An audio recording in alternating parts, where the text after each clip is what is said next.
Hi, Blue. It's me again. I have gotten my partner, the Gnome, to help me out with this video today, and the next one actually, because we're going into codex binding, and they take a really, really long time, and you need close-ups of what I'm doing. So there's that. So any and all errors in the video are his. Hey, not that these are quality videos to begin with, so there you go. What we're going to do first are these little soft-backed codex books. And they're both like easier and more complicated than doing the normal codex, just because of how you have to adapt for basically the covers being another chapter in the text block. So material-wise, you're going to need obviously paper. Paper and like a heavier cardstock to be your covers. And I have like a variety of just junk sitting here because I was doing things like trimming and waxing, and I prepped everything so that you wouldn't have to sit there and watch me cut things up for a while.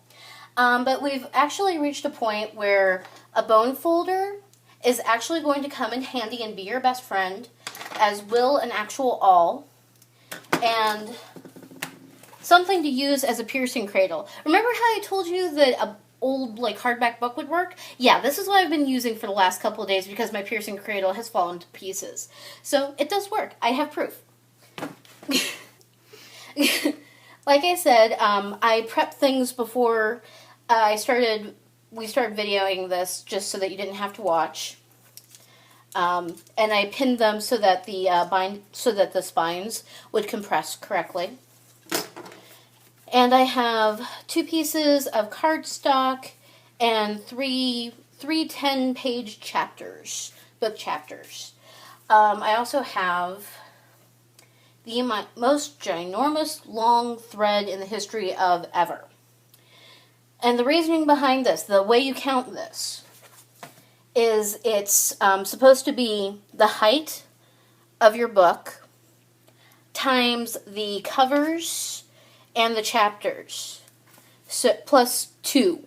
So technically mine should be 7 lengths long plus a little extra. I kind of have a tendency to run really, really extra on my string because I don't like tying knots in the midst of things to add more string. So I have like 10 lengths of my book. So the first thing you're going to do is get to and this is waxed. I have waxed it with quilter's wax, beeswax. You're going to put a knot in the end, kind of a double knot. And you can do like a fancy knot or something. I just do the knot I learned for when I was sewing. So it's not the best knot, but it works. And you're going to go into the cover at whatever the bottom, top, doesn't matter. You're going to keep going around and around and around until you get to an end.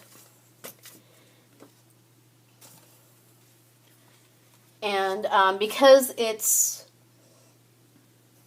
not a normal one, you go from the cover to the book block instead of going from the book block to the cover. And when you're doing this, it's going to feel kind of wonky because everything's going to be a little loose on you while you're working. There we go. And this is all just normal paper I'm using. I did linen tape my covers just because they were feeling kind of flimsy on me. That happens. And honestly, this is going to be the most boring thing to watch in the history of ever. It just is not exciting to watch. Remember when you're pulling your thread through the holes, and you're tightening to pull perpendicular to the hole when you're tightening so that it doesn't rip your paper.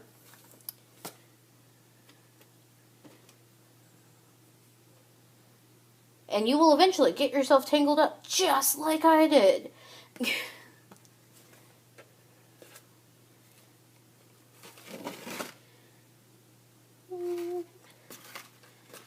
And this is why some people prefer to use shorter thread and add as they go, because there's a lot.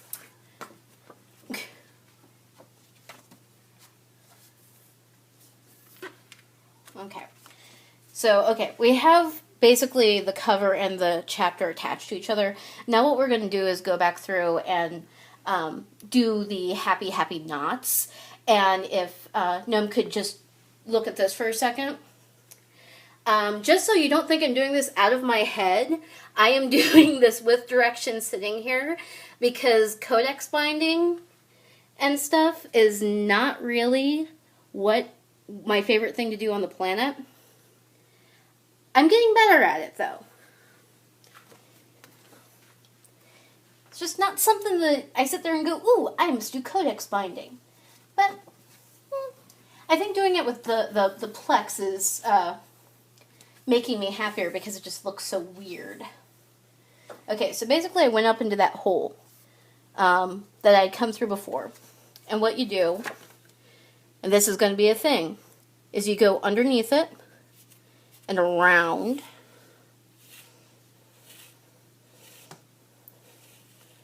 And pull carefully. And then you go back into the hole. Assuming you can do it. Trying not to split your thread. I know I say that all the time. And on this initial chapter, you're going to end up with a double threading on the inside here. Just because of how you're having to attach the soft cover versus the hard cover. The hard cover, you end up going through every hole like twice. This one, some of them you end up going through more than twice. I don't know why bookbinding always sounds really dirty. So we're just going to do it again.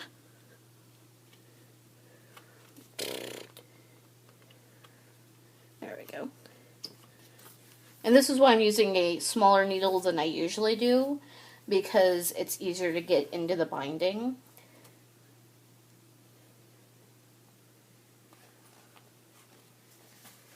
Because I prefer the huge doll makers needles that you've seen me use. Shh, didn't see that. And if you should do something where your knot ends up going into the thing like that, don't worry about it because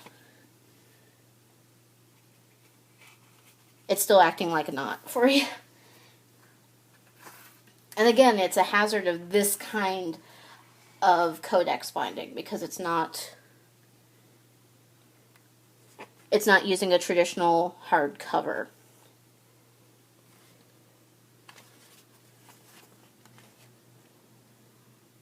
Sorry, don't mind me. I'm just trying to...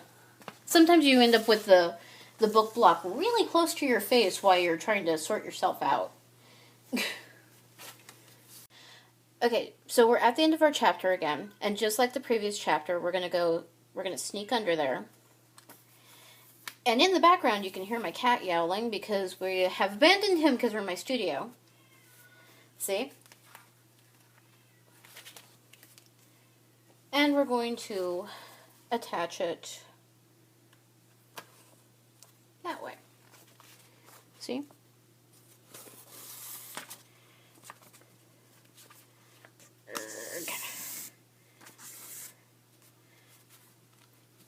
And again, you're going to feel like everything's falling apart because it's not...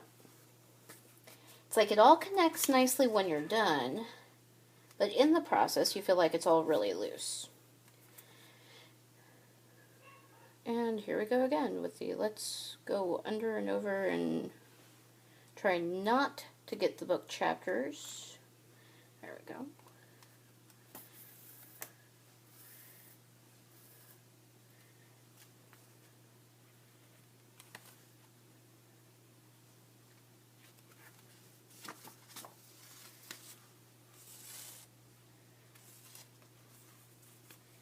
I feel like I should have a skip to the end because this is so extraordinarily exciting.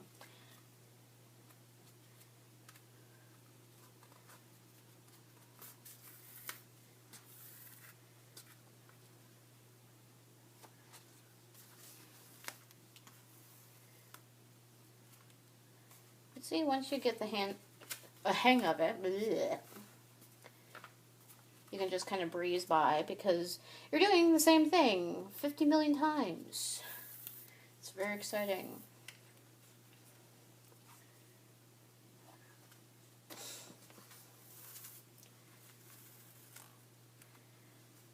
So there probably is no excuse for me not having this memorized. It's like I can do pamphlet books off the top of my head and concertinas and everything. It's just not codex.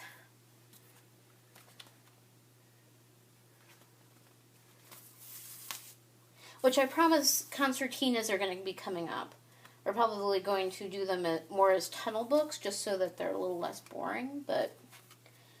Or, nah, we're not going to do carousel books for a little bit. Carousel books are a challenge in mathematical cutting, and it makes me a little nutty.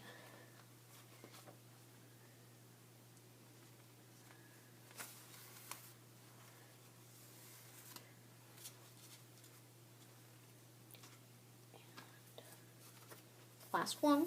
Yay! Because now we're going to attach the cover. So we're going to do what we did before with the chapters, where we come in and come around and grab our cover and go in.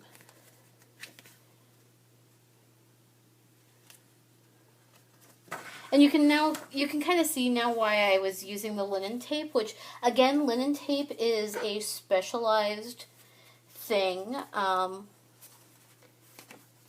I've used painter's tape, I've used duct tape. It's just a matter of what you want to go through. You don't have to use it at all. I often do not. I'm just tightening up the string because it's being a little recalcitrant on me. And again, with the... Let's go around and around and around.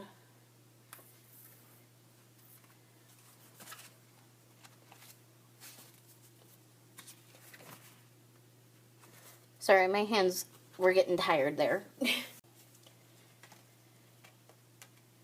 we go.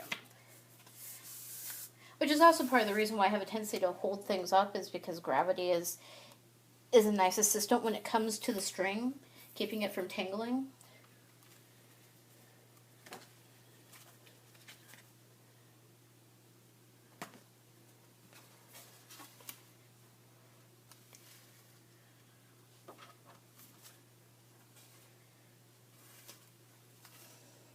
Also reinforcing your covers with the linen tape or whatever tape you choose to use.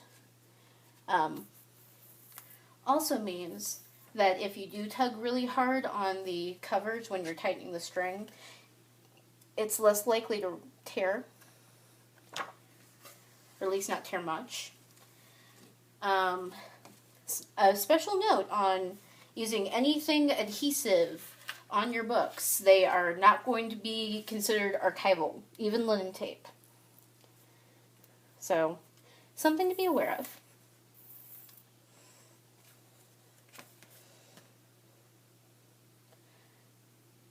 There is like bookbinder stuff that you can use that you use with PVA, which is archival, that will do the same thing. It's just a little bit of a bigger mess. A couple more involved steps that really, unless you're really worried about your book standing the test of time, you just shouldn't worry about. And that's usually only when you're doing artist books. If you're just making books to make and use, you don't really worry about it too badly. And oh my god, we're almost done. Look at that. It's the last one.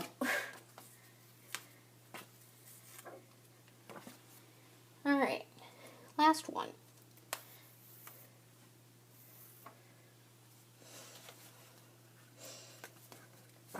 Then we go back in, last time, and we just tie it off.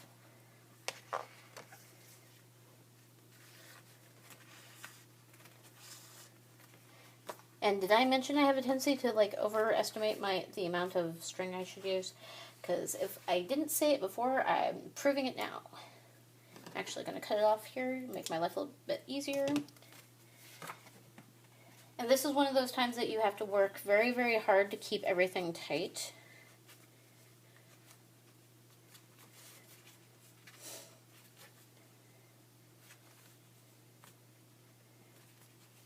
There you go. Trim the excess. And you have a book. You have a codex-bound book. Crazy thing. And if it's feeling like it's the spine's being too chunky again, you pin the sucker down and leave it. You can also, I've also been doing this thing where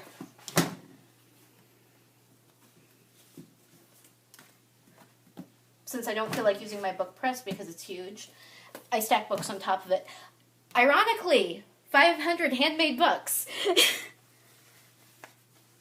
Okay, so Blue, I'm going to call it done for now. I will do a hard-covered codex for you here soon. Send me pictures. You owe me pictures. Bye.